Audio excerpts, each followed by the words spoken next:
Hello, I'm Esther Githui-Ewart. It's Monday, October 4th. This is Africa 54.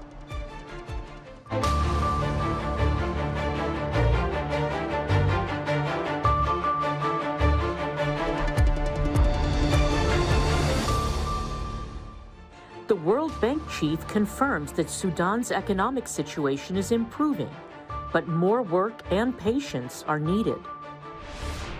In Namibia, there's disagreement over a controversial German genocide reparations deal. And could this pill stop the COVID-19 pandemic? We'll explain.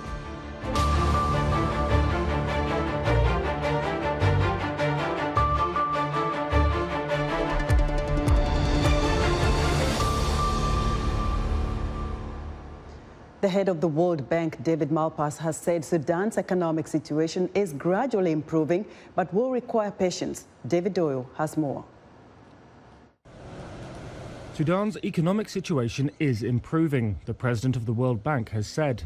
But David Malpass, on a visit to Khartoum, also urged patience as the country seeks to tackle shortages and attract investment. Sudan is making a transition from a violent situation, from a situation of shortages, to the situation that is gradually improving. It takes time to go through this process. Sudan has been mired in a crisis that led to the overthrow of former leader Omar al-Bashir in 2019, and has continued since. It also remains politically fragile, and thousands staged pro-democracy protests on Thursday following an attempted coup last week.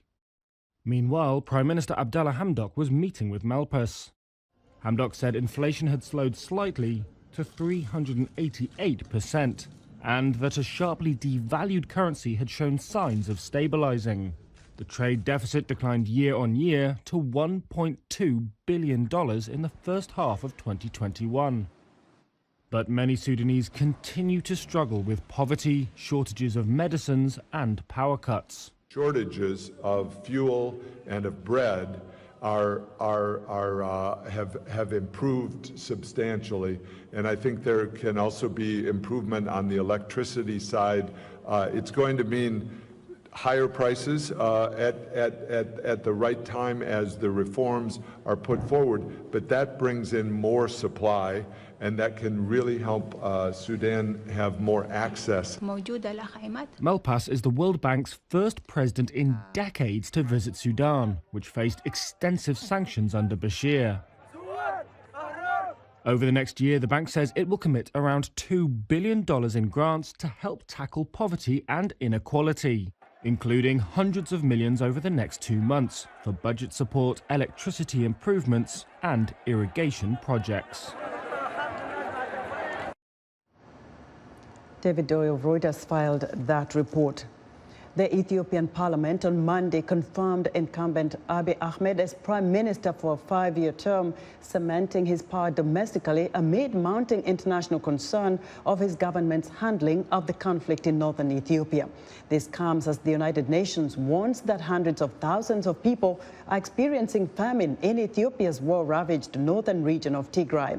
Ethiopia announced Thursday it was expelling 7 senior United Nations officials, a move the United Nations is rejecting.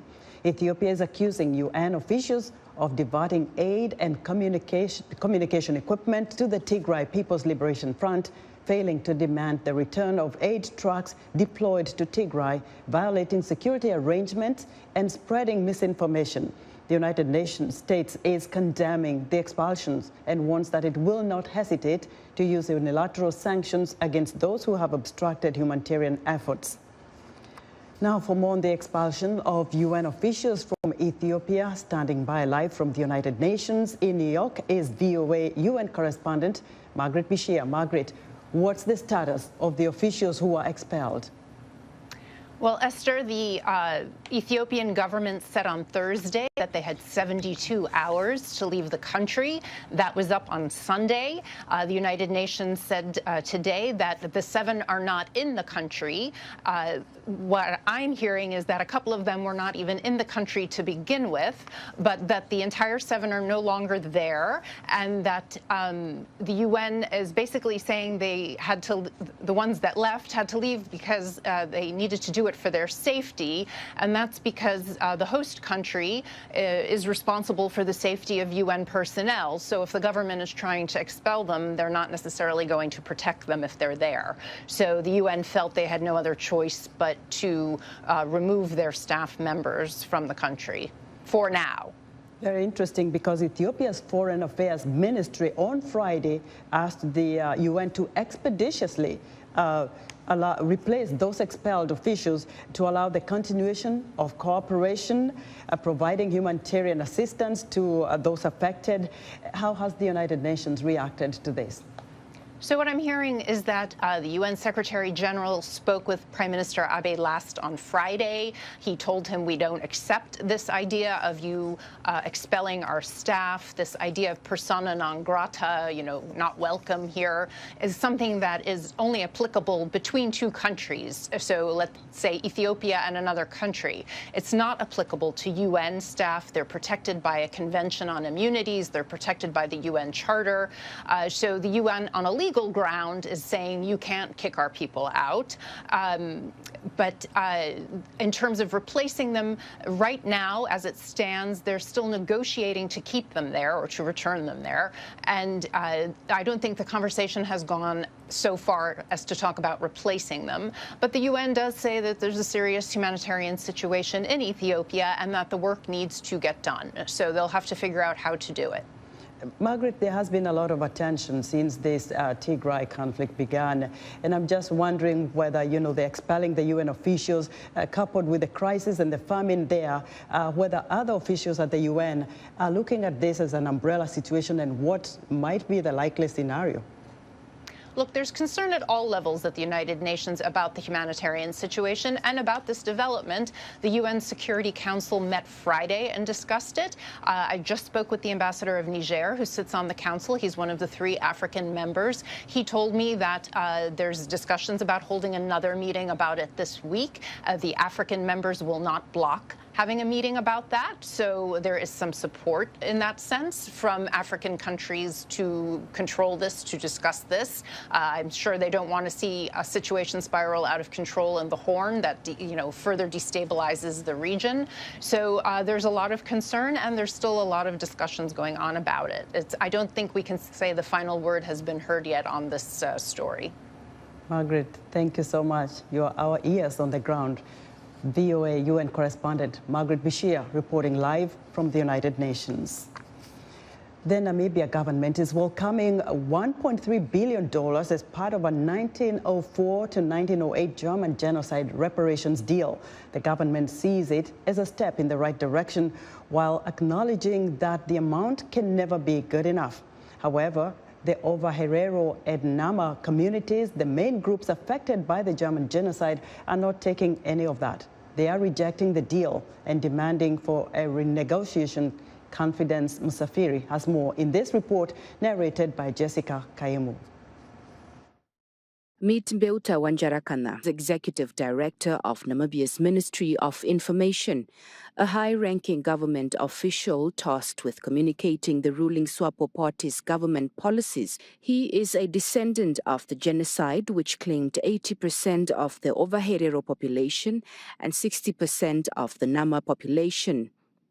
This month, Wanjarakana resigned from the governing SWAPO party in protest over its handling of the genocide deal. Before my resignation, I went out public through media to say I disagree with the deal as brought by government. It's not the deal that we would appreciate because it does not speak to admission of guilt by the Germans for having committed genocide on our forebears. It does not speak to reparations. It speaks to project funding. Our struggle is for reparations and restorative justice. This does not come a shadow nearer to what our justified demands are. After over 2 decades of negotiations with the Namibian government, Germany finally committed to a $1.3 billion in financial aid spreading over a 30-year period, with the funds set to go to development projects. We didn't lose money, so money should not really be a preoccupation of our concern.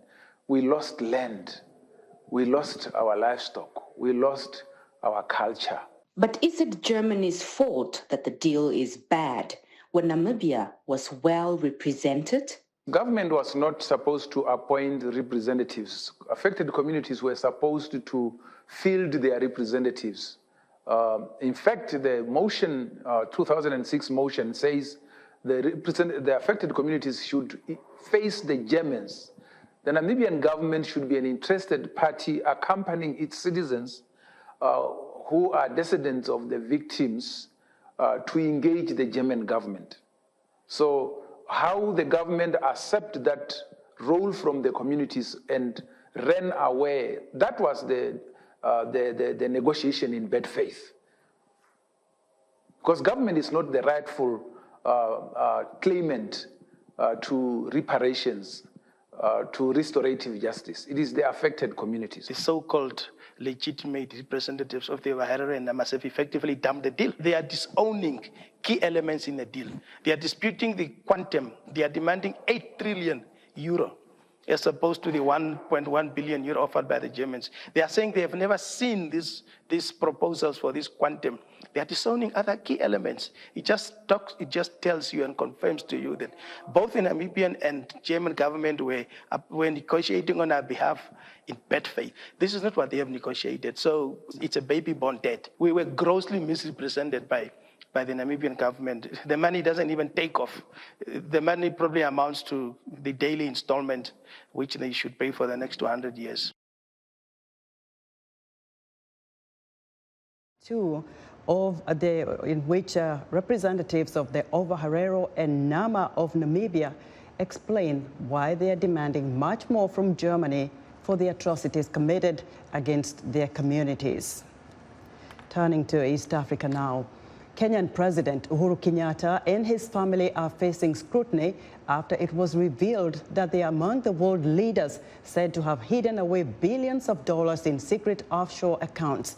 Records obtained by the International Consortium of Investigative Journalists show that Kenyatta family has $500 million fortune tied up in at least 7 foundations and tax havens in various countries, including Panama and the British Virgin Islands. The family enlisted the services of one of the largest banks in Switzerland, Union Bancaire Privée, to register and establish a foundation in Panama to manage and shelter its wealth, which it began building under its patriarch Jomo Kenyatta, who became Kenya's first president in 1964 after it gained independence from Britain. The Pandora Papers also revealed that the Kenyatas secretly owned a number of offshore shell companies in the British Virgin Islands. One of the companies, owned by Uhuru's brother Mohoho, had a bank account that held an investment portfolio worth $31.6 million in 2016. From 1999 to 2004, Uhuru's mother Ngina and his 2 sisters held shares in a BVI company they used to buy an apartment in an upscale London neighborhood. Forbes magazine ranked Uhuru Kenyatta as Kenya's richest person and the 26th wealthiest in Africa in 2011, 2 years before he was elected president as a self-described anti-corruption crusader. Sierra Leone President Julius Maada Bio says the free education policy for all children forms an integral part of his human capital development agenda to improve the lives of the country's future generation. Maada Bio says the policy is lifting a heavy burden off the shoulders of the country's parents. The president dismissed criticisms that the policy is unsustainable. In an interview with VOA's Peter Clotty, President Bio also talked about good governance, transparency, and the need for accountability. Well, I started talking about human capital development even before I was elected. I think it was actually on that basis that the Sierra Leoneans chose me instead of any other person. I have stated to them that in as much as Sierra Leone can boast of many natural minerals like gold, diamond, bauxite, and everything, the most important or the most precious of those for me is the human being. And if we can invest appropriately in the human being, it will be the basis for development. And it was on that basis that I actually used it as the flagship program in my campaign. And quite apart from what other people think about human capital development, I have defined it to mean good health, good education, and food security. I believe that if we can feed the mind with education, feed the tummy through food security, and take care of the infrastructure that houses both the brain and the tummy, the human being is good to go. And what have I done?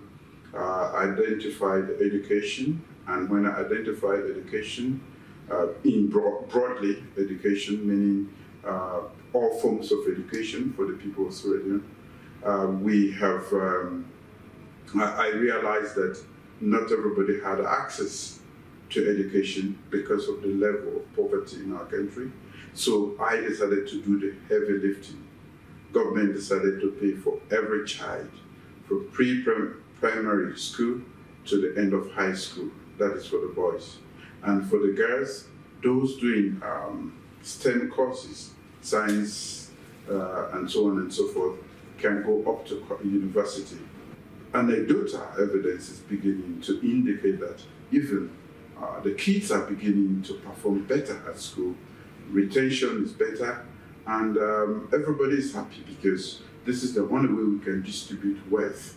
So every child should have the opportunity that my own child has to go to school and to be a better person, to be part of the development process of Sierra Leone. Talking about quality, how are you funding this project, and then how sustainable will this be? That is a very good question because it is quite expensive. But I have always said that it is not as expensive as ignorance when the population is not educated. For me, in the 21st century, and with the fourth industrial revolution looming, education is an existential thing. We must have it or perish as a nation. It is expensive, but what have we done? We are determined.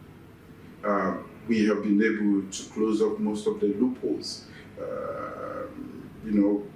for corruption in that country. And that is how we've been able to first get the seed money. And once we got going, we have been able to attract a lot of allies.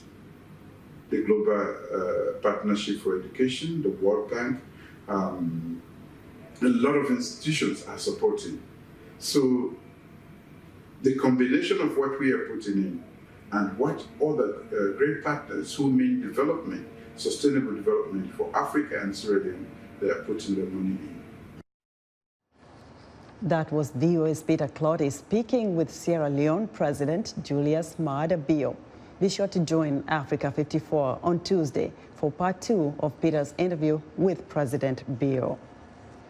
And as always, we would like to hear what you think about Africa 54. Join the discussion on Facebook. The address is Africa 54. We're also streaming our broadcast live on Facebook. Please watch and share our show with your friends. Also, check out our headlines 24/7 on voaafrica.com. Still to come, there appears to be a new breakthrough weapon against COVID-19. But first, here's Hedy Adams to tell us what's coming up on Wednesday's edition of Straight Talk Africa. Be sure to join me on the next Straight Talk Africa. What does a free and fair election really look like? And what are the actual signs of a rigged voting system? We'll look at examples from across Africa, the Americas, and other parts of the world. And we'll examine whether complaints about elections and efforts to thwart voting rights can make people lose faith in democracy. Join me, Heidi Adams, on the next Straight Talk Africa. Health, wellness, sport, beauty, medical breakthroughs. Healthy Living cares about your well-being. What are the main health concerns in Africa and around the world? Find out the latest on coronavirus. Connect with our experts and ask them questions. How long does the virus stay? Join me, Linor Moudou, in Washington, every week on Healthy Living, right here on VOA. Welcome back to Africa 54. The U.S. is the global leader in vaccine donations, pledging to send 1.1 billion doses to help the world fight the COVID-19 pandemic. But it has shipped only 15% of the doses it has promised. VOA White House Chief Patsy Widakuswara reports. For every shot given domestically, the United States will send 3 shots abroad. That's the pledge President Joe Biden made to help vaccinate the world. The United States is buying another 500 million doses of Pfizer to donate to low and middle-income countries around the world. This is another 500 million doses that will all be shipped by this time next year. And it brings our total commitment of donated vaccines to over 1.1 billion vaccines to be donated. Of the 1.1 billion doses the U.S. has promised, the State Department said about 172 million have been shipped, or about 15%. The White House said 200 million more doses will go out by the end of 2021, and the remaining 800 million will be sent out by September 2022.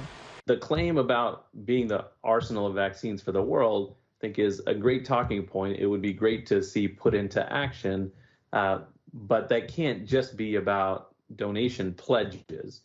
So I do think when we talk about access and supply of vaccines, we have to look at the overall picture of who's actually getting access. Humanitarian organizations say 80% of administered doses have gone to rich countries and less than 1% to low-income countries. Data from analytics company Airfinity on vaccine stock in the U.S., European Union, United Kingdom, Canada, and China, countries with the biggest surplus, show an excess of 670 million doses by the end of September, even after those countries offered booster shots to everyone older than 12. You now have a situation where you have rich countries that have 3 times as many doses as they actually need.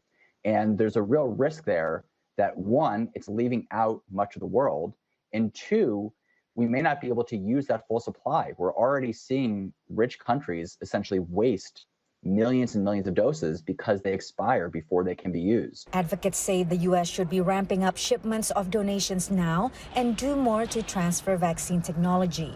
President Biden could use his powers to force companies like Pfizer and Moderna to share their technology and know-how with the global platforms that have been created to do that. The World Health Organization has created an mRNA technology transfer hub in South Africa. Pfizer and Moderna have not participated, have not offered up their technology to those hubs. Airfinity data show vaccine manufacturers produce 1.5 billion doses per month. With more than 6 billion doses already administered globally, the WHO goal of getting the remaining 5 billion doses required to vaccinate the world's population could be achieved in months, as long as wealthy nations can loosen their grip on global supply. Patsy Widakuswara, VOA News at the White House.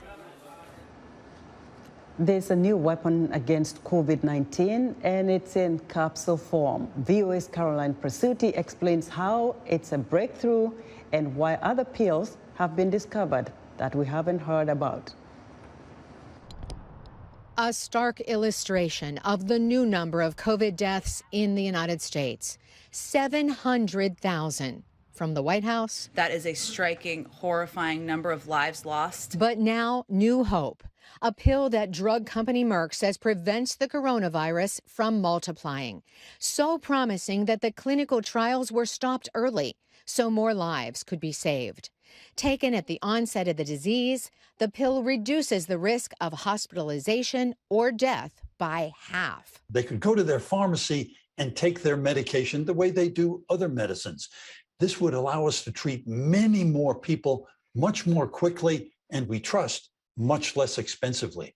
Dr. Caleb Hernandez is an emergency room doctor who also researches COVID drug discoveries. He says 3 other pills have been introduced, one that reduces the need for oxygen by 3-fold, but not under big pharmaceutical names. So they sit on a shelf without the money for FDA approval. Our government isn't set up to spend the $500,000 to do these studies. We rely on private companies to bring things to the FDA. And that's why you're not going to see as much innovation as you could see. Experts worry that Americans will rely more on this new pill and avoid vaccines that teach the body to make its own coronavirus antibodies. But for remote countries, pills may be easier to administer. Affordability and distribution are other factors, though. Hernandez hopes that some drug, any drug, will end the pandemic. He sings this tribute to a fellow doctor who quit the profession because he was burned out from COVID. We've been going for almost 2 years now, fighting every day, watching people die. And I think it's difficult when people in the community don't believe you. They think that you're part of some conspiracy or you're exaggerating or making things up. And then you go to work and you have to pronounce multiple people dead. Merck plans to seek approval for emergency use of the drug, which could take about 2 months. Carolyn Presutti, VOA News. The sound of African beats and the smell of spices recently filled the streets of northeast Washington, D.C. The Afrobeats block party and Jollof cook-off returned to the nation's capital after being canceled last year due to COVID-19.